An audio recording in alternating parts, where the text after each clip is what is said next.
gives us his all: speed, endurance, power. Yet his wild spirit burns bright.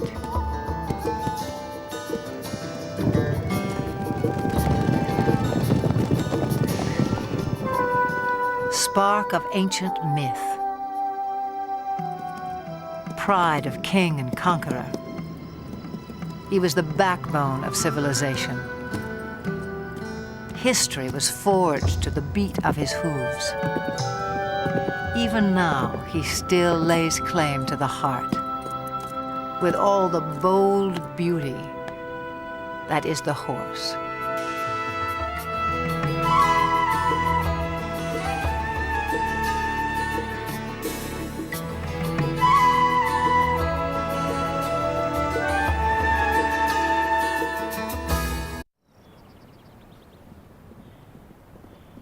Summer sets off fireworks in the mountains of southern Montana.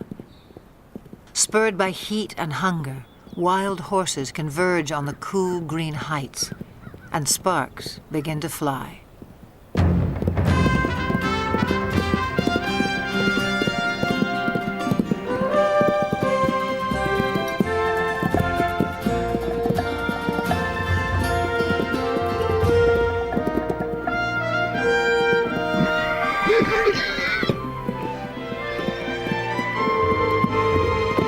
Stallions spar and court young mares in a drama as old as the hills.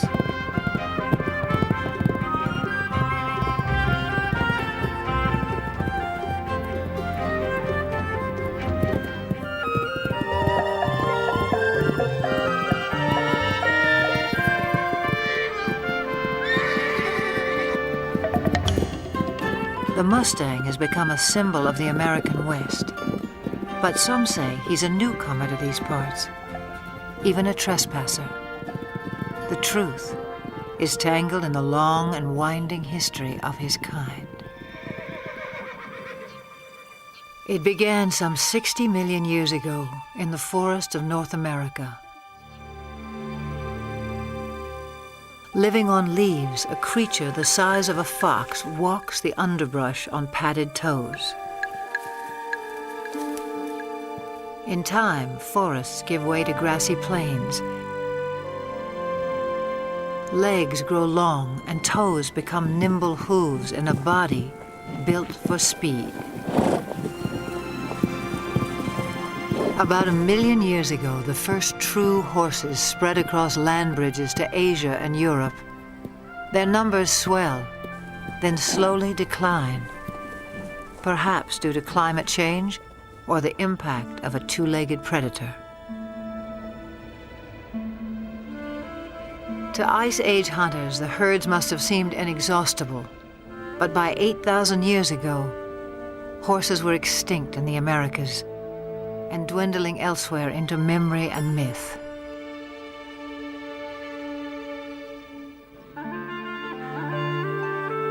Then somewhere on the steppes of Eurasia, at least 4,000 years ago, the horse inspired someone as more than just a meal.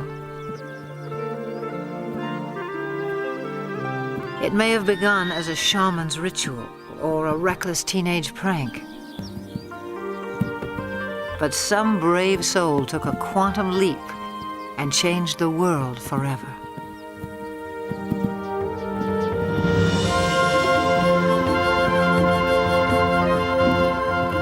The horse utterly changed our sense of distance and speed. He carried us forward in space and time and made our world smaller. Great equestrian cultures arose and thundered across antiquity. Today, most have vanished, but here on the steppes of Mongolia, little has changed since the time when the horse became a way of life. Nomads still measure their wealth in livestock and move vast herds with the seasons.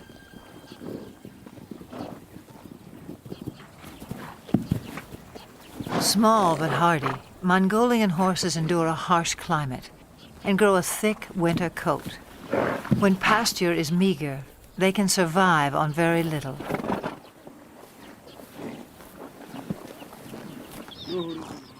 Mongolian nomads also herd sheep, goats, and cows, but horses are their greatest pride.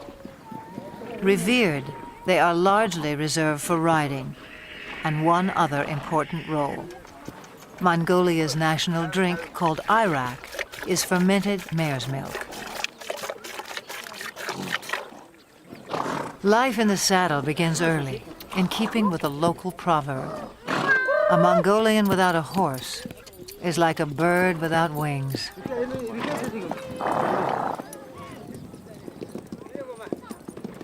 In July, thousands of nomads set up camp on the edge of the capital city, Ulaanbaatar. They come to celebrate Naadam, an ancient religious festival. National competitions of traditional sports are held, including 2 days of horse racing. One of the country's top horse breeders, Hang Medic, traveled over a week to take part in what will be his 30th Naadam. From a herd of 400 head, he has brought his 12 fastest horses. Also in tow are his grandchildren. For good reason. Riders must be under 12 to compete at Naadam. Training, however, is no child's play. It's what Hang Medic lives for.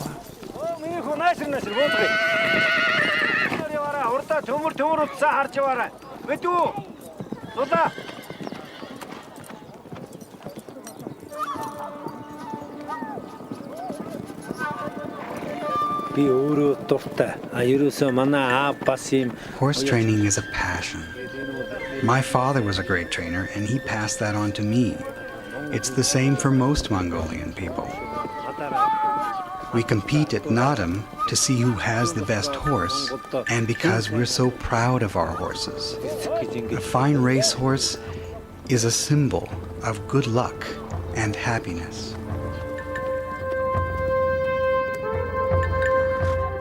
On the day of the first race, preparations begin at dawn. Hats and bright silks will help families spot their little jockeys at a distance. The distinguishing mark of a racehorse is a leather tail wrap, always wound clockwise. Forelocks are also bound. Hang Medic enhances the look with a charm bearing Mongolia's national emblem. He has high hopes for this young stallion. With an offering of mare's milk, Hang Medic's wife invokes the sacred powers of nature to bless horses and riders. A circle of incense purifies. A drop of Irak protects from harm.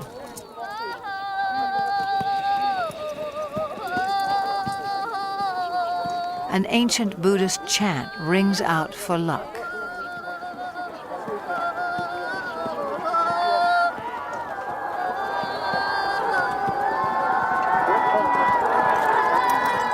Some 500 riders will compete in the first race. Parents on horseback swell their ranks. By tradition, they circle clockwise at a staging area near the finish line.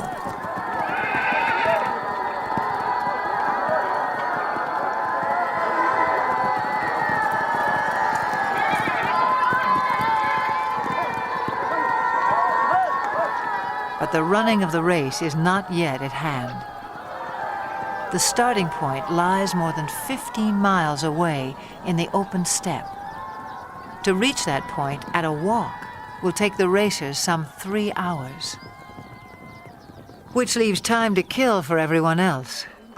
Nomads like Hang Medic take the moment to catch up with old friends and trading partners. For people who live much of the year in relative isolation, there's also the irresistible allure of new faces.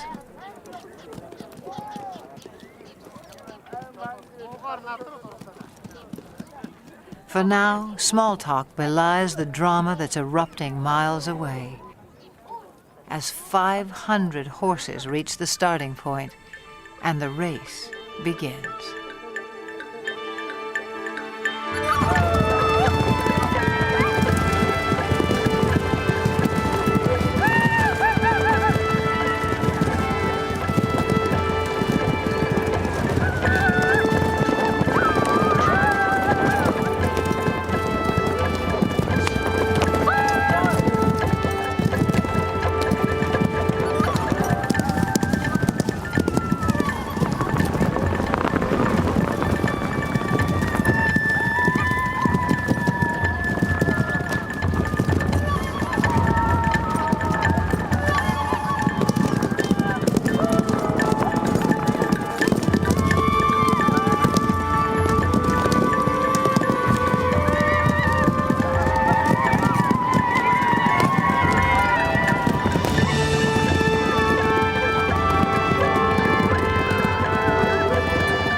Long before they can see the racers, spectators crowd the finish line.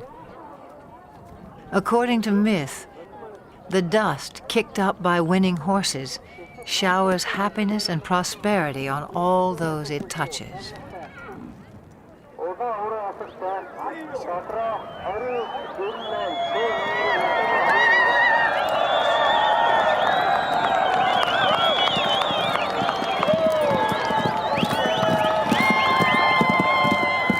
Frontrunners have been galloping for nearly 30 minutes. By Western standards, this might qualify as an extreme sport. But these are the descendants of Genghis Khan, who forged the largest land empire ever known on horseback.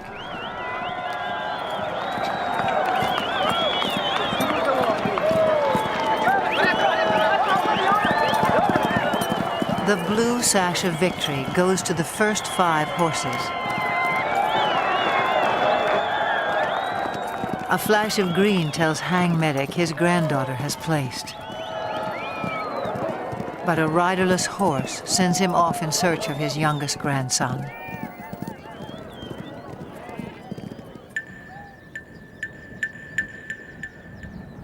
After an initial flurry, racers trickle in for another hour.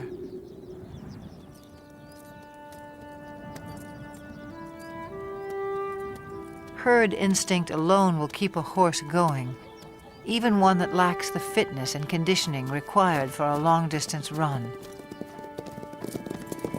For some, the strain is too much.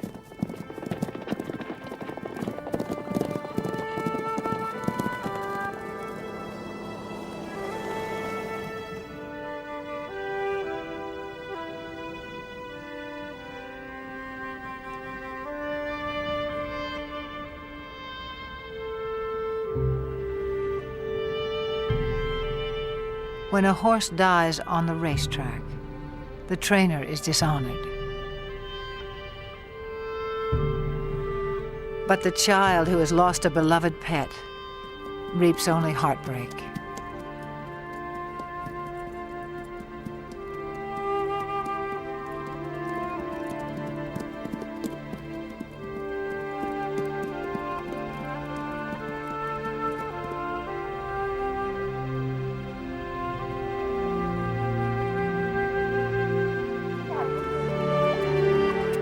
A fall near the starting point dashed the hopes of Hang Medic's grandson. His horse is safe, his bruises minor, but his 6-year-old pride will sting until the races are over.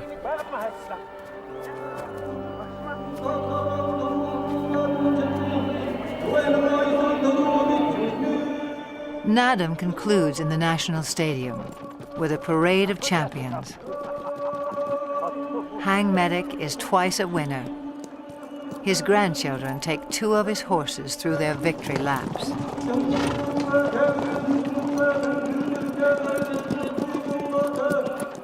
A herald sings the praises of the winning horses.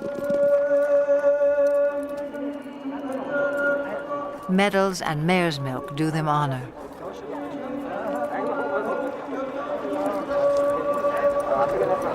But for each little rider, the highlight is a kiss from the president of Mongolia.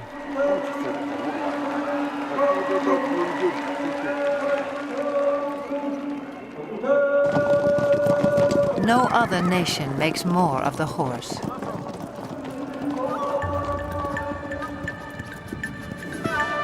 Fiery steed, faithful servant. He is all good things to the Mongolian people. In return, they may succeed in saving the last truly wild horse on Earth. Before the rise of civilization, his kind ranged throughout Asia and Europe. Alert and aggressive, they were elusive prey with their camouflage of tawny coat, their upright two-toned mane. These horses were already rare in 1878, when Russian explorer Nikolai Przewalski returned from Mongolia. He carried a skull and hide that would prompt the announcement of a new species.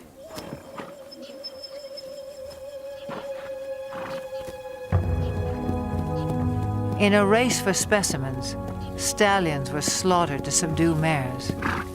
Mares were killed to secure foals. Dozens died en route to zoos and animal collectors in the West.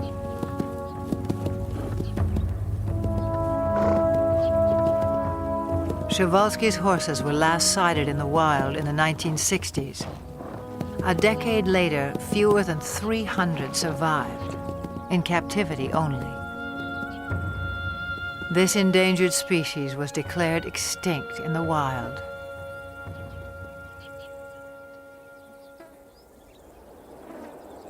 In 1992, 16 Przewalski horses from European reserves touched down in Ulaanbaatar. Their journey was the crowning achievement of Dutch conservationists and Mongolian authorities. Transports were blessed with mare's milk as the horses arrived at a nature reserve established in their honor. The homecoming delighted local people.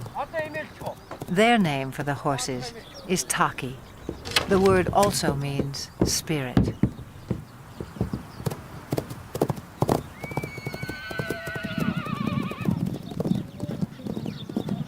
Today, some 80 free spirits roam 120,000 acres under watchful eyes.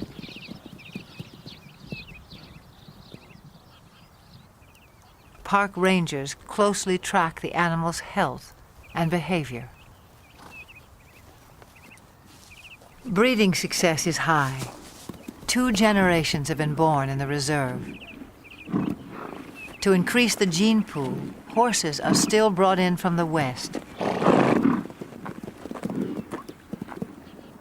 But prospects for a self-sustaining population are promising.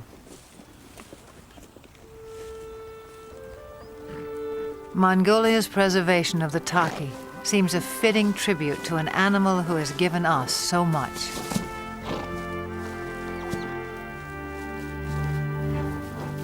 Domesticated, the horse revolutionized our world, but in the process, he was also transformed.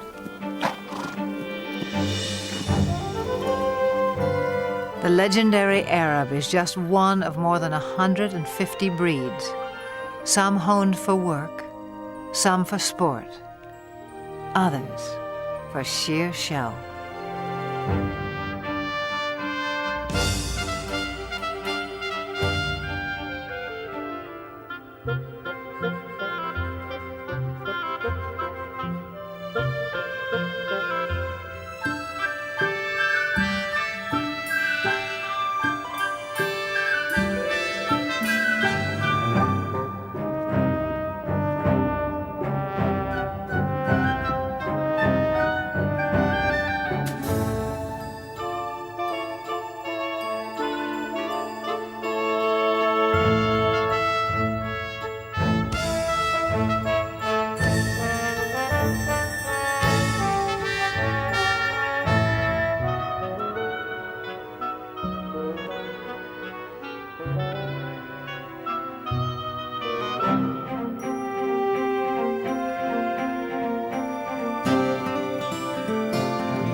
The Spanish horse boasts one of the oldest pedigrees. His speed and stamina were praised by the Romans. The famous Spanish riding school in Vienna was founded in his name. A dancer's grace made him a favorite of monarchs and earned him the title Royal Horse of Europe. Today, he inspires a new generation. At the Royal Andalusian School of Equestrian Art in the town of Jerez in southern Spain. Few gain admission here.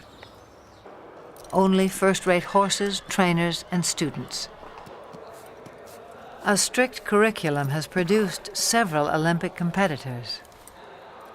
The school also keeps tradition alive. Once a week, the public is invited in to enjoy the splendors of another age. In 18th century costume, riders recreate the height of classical horsemanship as it was practiced throughout the courts of Europe.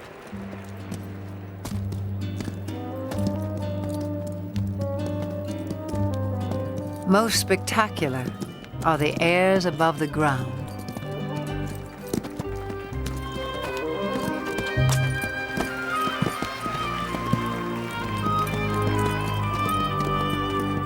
Horses naturally leap and kick when fighting. Centuries ago, cavalry mounts were trained to perform these moves in battle.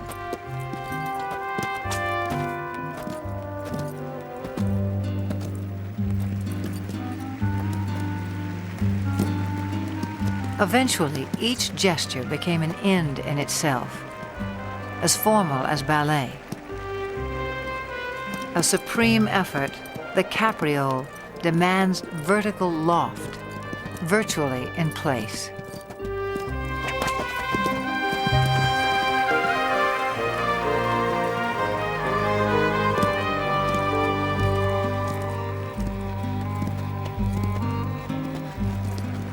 Few can perform this exacting dance with the power and precision of the Spanish horse. The purity of the breed is proudly protected in Spain, yet his bloodlines extend far and wide. For this was the horse who once conquered a new world. Some 500 years ago, Spanish explorers rode upon the shores of the Americas. Some native people mistook man and mount for a single fearsome creature. But soon they would make the horse their own.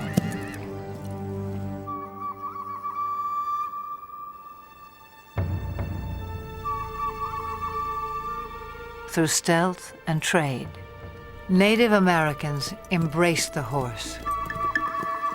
It was said they came to each other like long-lost brothers.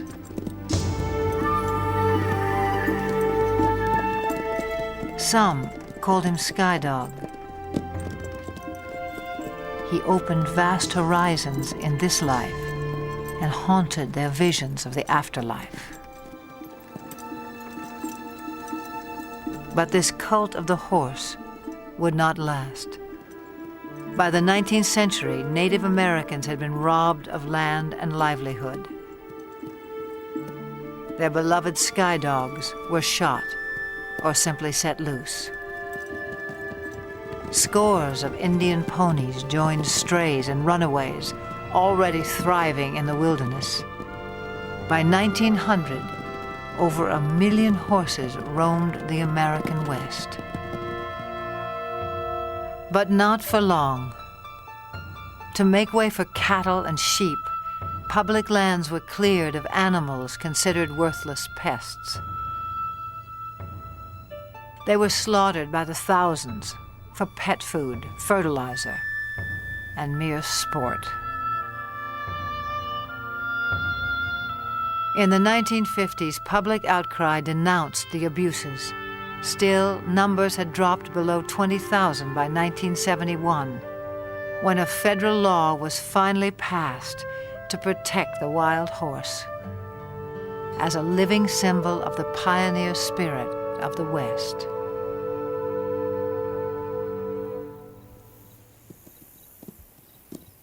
Today, the Bureau of Land Management oversees some 45,000 horses on public lands in 10 states. On the Montana-Wyoming border, the Pryor Mountain Wild Horse Range is home to a herd of about 160. Most live in small family groups of several mares, their foals, and a single dominant stallion. His role is to guard his harem and protect his growing offspring.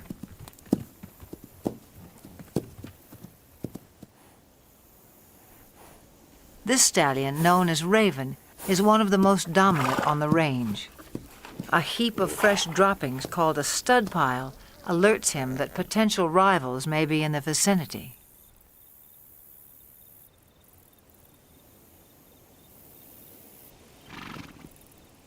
A band of young bachelor stallions prompts Raven to move his family to a safe distance.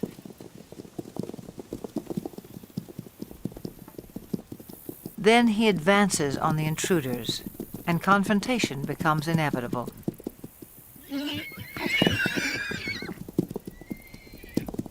Raven may be outnumbered, but at 10 years old, his maturity and experience give him the advantage.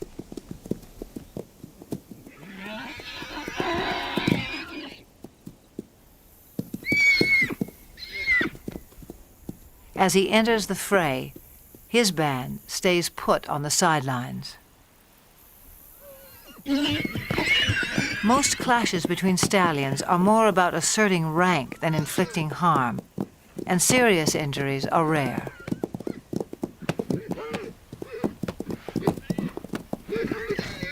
In the end, the bachelors move on unscathed but chastened, and Raven returns to his mares.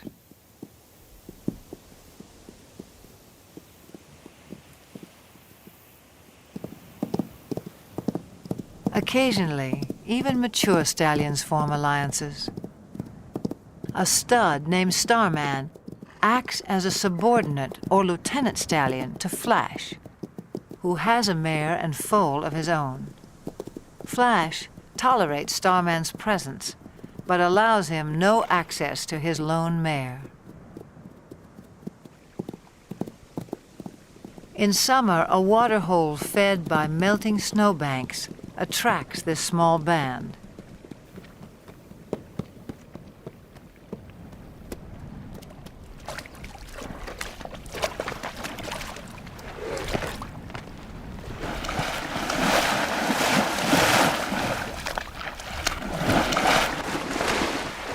The mare enjoys a soothing mud bath, while her 3-month-old foal plays with the idea.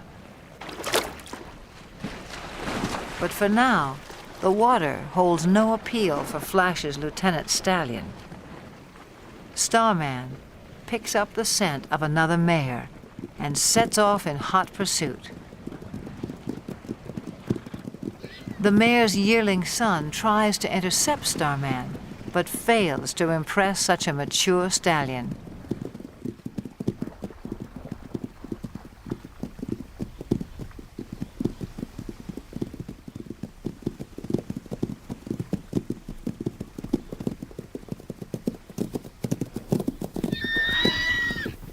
This mare's own stallion must be just out of sight, a boon for Starman.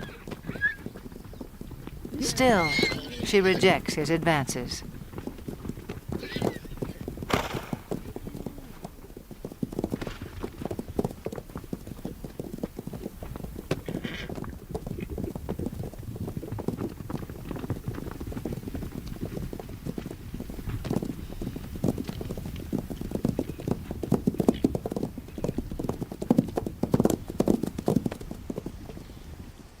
In the end, she gets away, and Starman can only observe the tactics of a more successful suitor.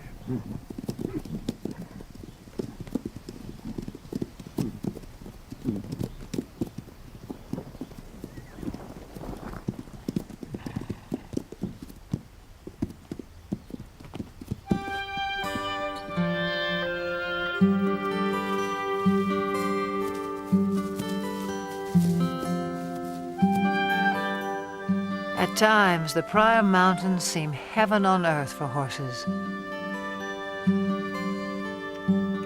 Though much of the terrain is arid and winters are harsh, summer pastures can be glorious.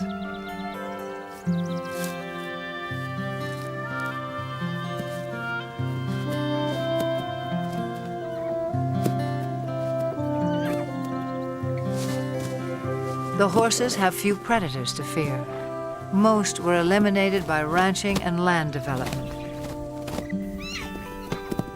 With high fertility rates, the horses' numbers can increase by 10, even 20% a year. And that means trouble in paradise.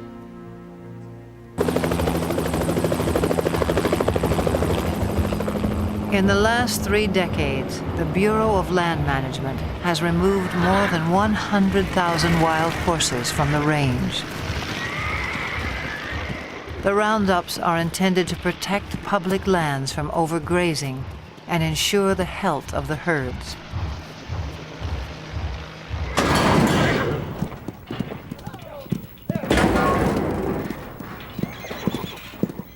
Excess animals are placed in adoption programs, but supply far exceeds public demand.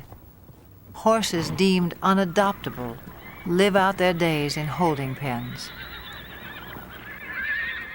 Even now, the fate of America's wild horses remains an open-ended question.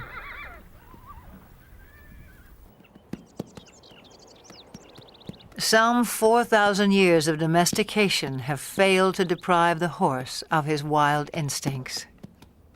His natural impulse is to flee the company of humans.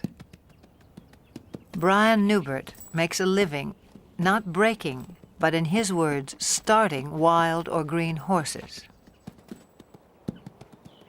This 2-year-old quarter horse stud, born on the open range, has never been handled. On his ranch in Northern California, Brian is about to make first contact.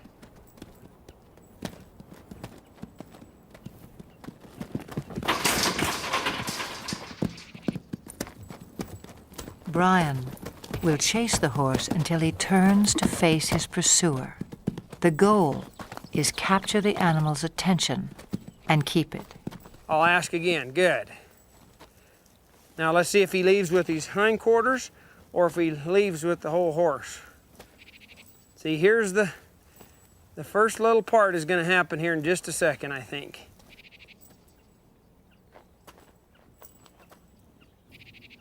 Subtle shifts of body language keep the horse focused on Brian. If his attention wanders, I might see if I can get another step closer. As long as he's doing that, I'll just let that soak in. And I'll take another step. And I'll take another one here. He's having trouble with it, but he's trying.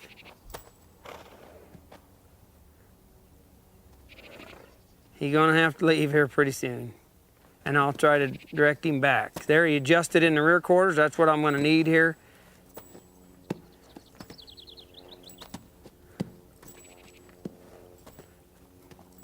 Within about 15 minutes, the young stallion has mastered the maneuver.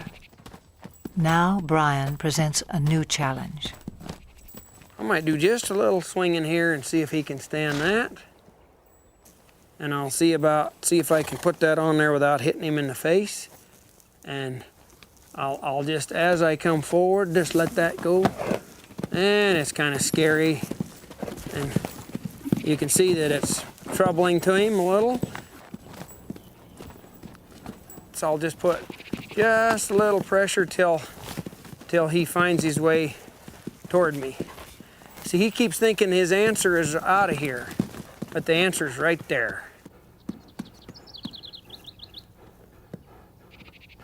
The horse turns to Brian for reassurance, a critical breakthrough. Now he might reach for me.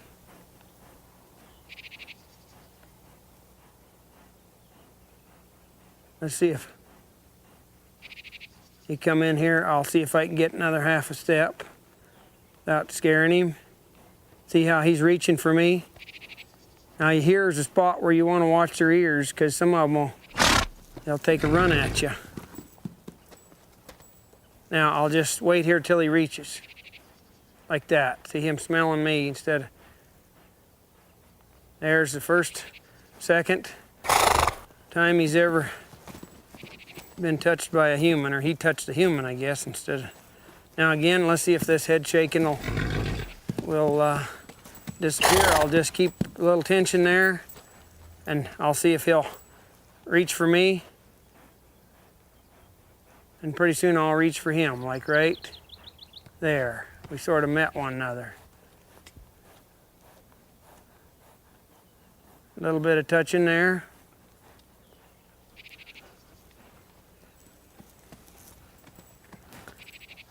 A little bit more here. See, he's finding out he can touch me and reach for me now. In a horse, there's a spot in there where they can just turn loose emotionally. You can see in their eye and their face a change that comes over them. And they'll begin to drop their head and their eyes will soften, and you can just see that they're beginning to trust you. And then you can move right on and really advance then. I'll get my weight shifted back. He's feeling a whole lot better about things now. He's finding out I can touch him and he won't get hurt. Less than half an hour after the first touch, Brian tests the saddle. It's kind of important to swing this on so that it doesn't hit him.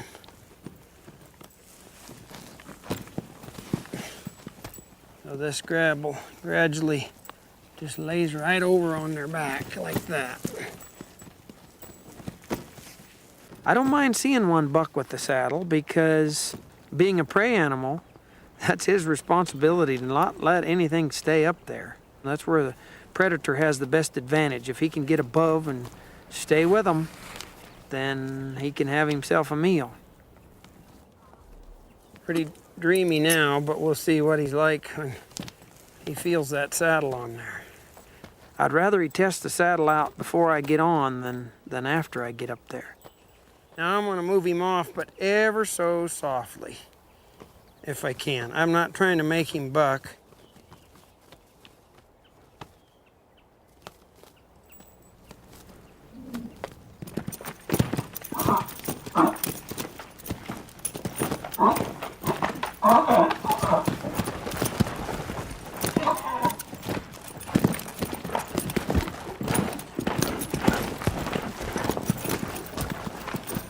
Okay, maybe I'll give him a little consoling. Did you get scared, Bolly?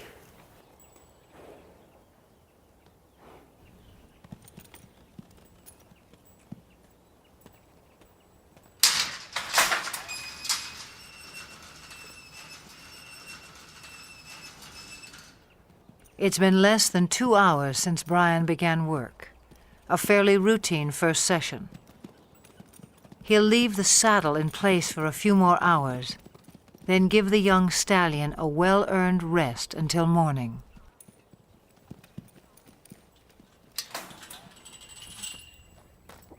Yesterday's fear gives way to recognition and trust. Today will be another turning point.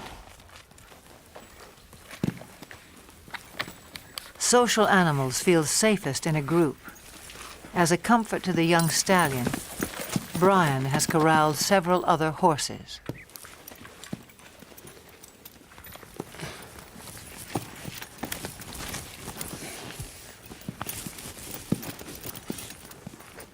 See, if he wiggles, I'll just wait here till he stands put. Pet him over here as if it was my leg, and maybe get myself kind of set here before he gets untracked. I might let him go right out that way. And I'll just ask him to go. If he gets set, if he gets scared, wants to run, I'll just try to go with him.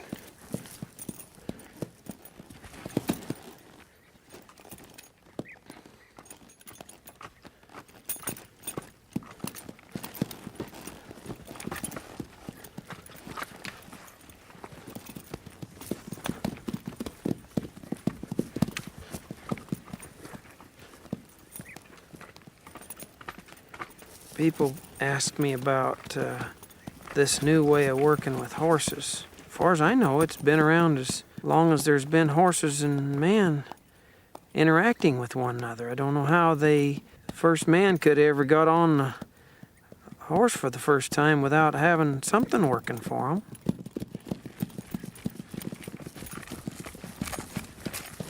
I'll get a little bolder as he gets a little more confidence. I'll ask him here to come back to me with this rein little, and he did. The young stallion's first ride lasts no more than 15 minutes and prompts a simple reward.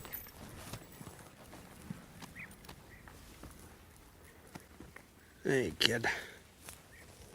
This just kind of soothes them sometimes. Give them a little hugging. This is a place where a lot of them just can't stand you have you that close. And if you can show them that it's okay to be this close, why, it's a real relaxing, soothing kind of thing for them. They really have to trust you.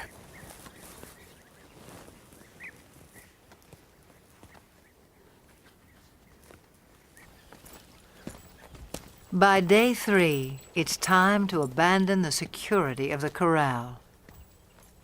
A whole new life is beginning for the young stallion. He gets to trust me a whole lot more today, I see. And Brian is left to ponder an age-old mystery about the nature of horses. I often wondered how in the world would they allow somebody to get up on their back and guide them around. They'll take us miles and miles till they're totally, tired, pull wagons and pack loads and all kinds of things, when actually they could kick us or hurt us or buck us off any time, and yet they'll just work their hearts out for us if it's presented to them in a way that they can understand. Pretty special animal, really. Special indeed. No more than 60 years before the first moon landing, the world was driven by horsepower. Every sector of the economy relied on him. Transport and trade, industry and agriculture. No creature served us better in the building of civilization or its occasional overthrow. For millennia, the war horse prevailed in battle. If not for a horse, would Alexander have been great? Who can imagine Attila the Hun or Napoleon on foot? Over 1 million horses served in World War I. Nearly a third died. In World War II, tens of thousands perished in a battle of bullets and bombs. The age of horsepower was over. And yet there are more horses in the world today than during the 1800s, some 62 million.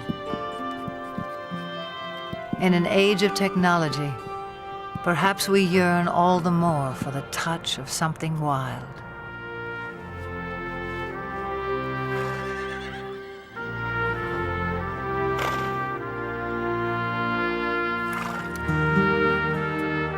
The horse is no longer changing our world, but he can still change lives, one at a time. In central Georgia, Carol Woolley has loved horses since she was a child. In 1995, a friend told her about an old school horse who had seen better days as a fox hunter and jumper. His name was Carousel, and he needed a home. Carousel was in his mid to late 20s, a little lame, about 100 pounds overweight. He was a little sway back, just a good, quiet lesson pony. You like a goodie? Carol took good care of him. Local children rode him. Soon, Carousel was a favorite. In 1996, 2 weeks after the Summer Olympic Games, the Paralympics came to Atlanta. Some 3,500 athletes attended. For the first time, equestrian events were included. 16 nations sent teams. It was up to event organizers to provide horses for 62 athletes with a wide range of disabilities.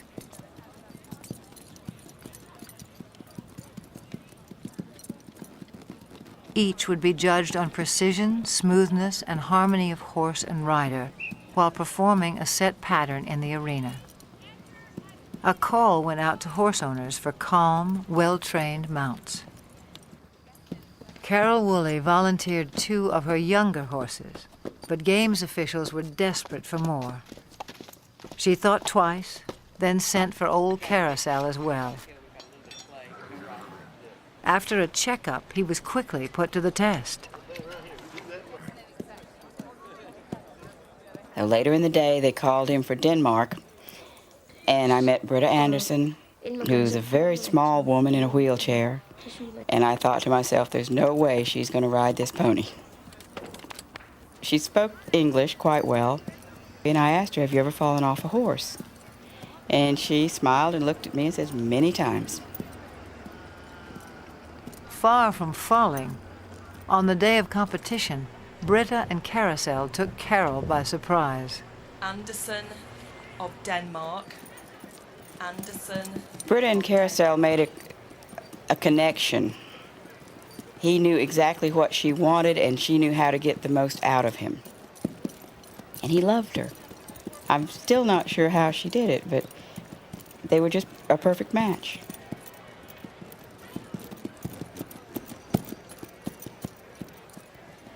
The judges agreed. The pair took first place in their division and received the highest score of all the competitors.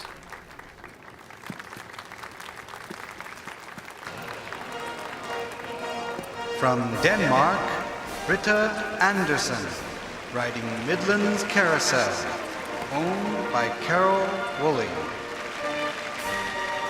When they won the gold medal, it was this little pony and a horse trainer from nowhere, and a world-class rider.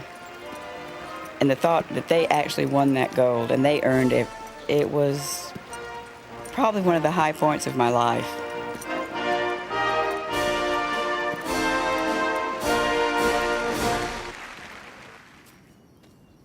By the time she returned home, Carol had decided to start a therapeutic riding school. Would it be easier to face the other direction to get on? I think so. Horseback riding can improve balance and muscle tone, as well as a sense of independence and self-esteem in people with all sorts of disabilities. For Carol, there's no greater reward than to see someone like 13-year-old Sarah take her first ride. We got you now, kid. You're riding, kid. You're riding. You want your When you take a child out of a wheelchair and put him on a horse, he's immediately taller. The walk of a horse mimics the same movement you get to actually walk on your own legs. It gives them a freedom of mobility. It gives them control over something that they may have never known before. They can control where they're going.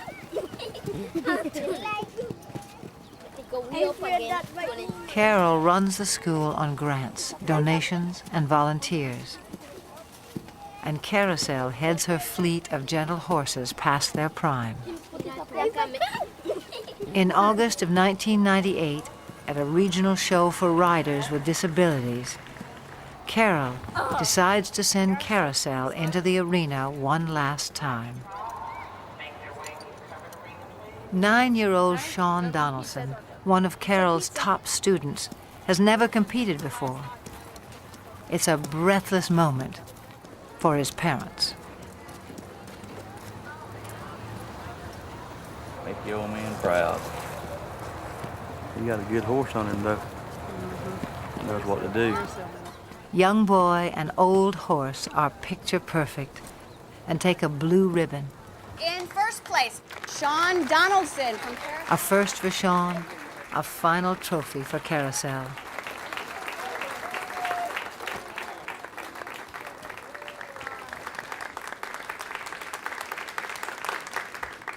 The competition concludes with a ceremony. As a symbol of retirement, Carol removes the saddle from a little horse of unknown breeding who has meant so much to so many.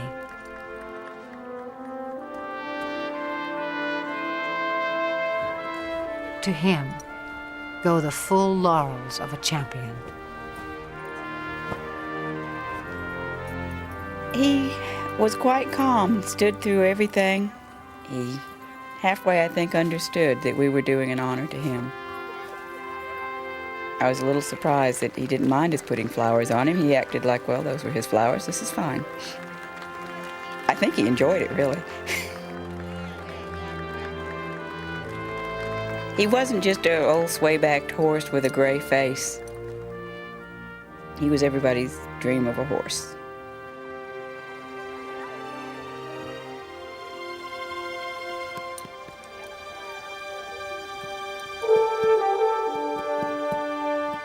He's served everyone that's ever owned him, every place he's been. He's done everything we've asked him to do, all of his life. To me, he symbolizes all the horses that have worked hard all their lives and have given us so much pleasure. He's a fairy tale of a horse, but there's probably thousands of them out there just like him. I guess he's the poster child for all of them.